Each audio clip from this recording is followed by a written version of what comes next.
My name is Holland Peel, and this is my reflection number 2.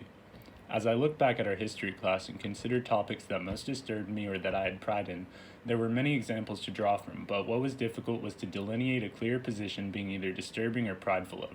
Often the topics and specific incidents had a bit of both woven into the fabric of historical context, because as America was founded on democratic ideals, which is admirable, thereto the very nature of democracy and free speech and opinion affords opportunities to land on opposing sides, often tragically, but with rays of light for those who stood up for what was right.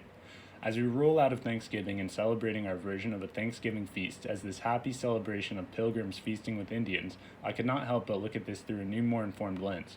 Trust me, this does not come from some sort of a cancel culture ideology, as my personal makeup is one that comes from researching truth and facts, questioning everything not to find necessarily is wrong with it, but also what is right.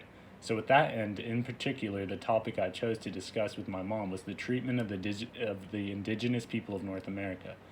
I wondered how Native Americans really look at the celebration of Thanksgiving, which in reality is one of conquest, enslavement, torture, and ultimately the whitewashing and, dare I say, genocide of a people.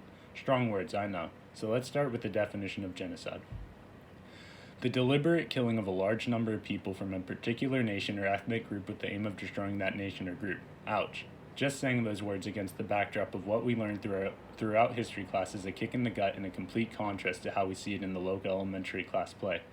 The atrocities brought onto the indigenous people did not stop with settlements, but continued as we kicked their people out of their lands and rounded them up into concentration camps, for lack of a better term.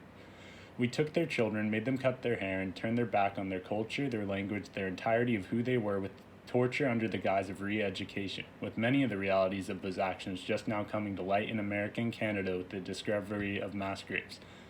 As I talked to my mom about this and asked her thoughts, her perspective was interesting and really came from being a mom. Though conquest and war was and still is an unfortunate byproduct of nation building, what she really drilled on was that Native American mom thinking through all of this. A mom is there to protect their children at all costs, and often that cost is their own life, which they will give willingly. And in some ways, death is easier than not to be able to affect change or do anything, and watch from afar as your children are subjected to an early form of physical cancel culture right in front of their eyes. We, of course, hear the stories of the Trail of Tears, which, though, is tied to one particular event, but in reality, that trail started much earlier. It started with our settlement in North America and is still going on today.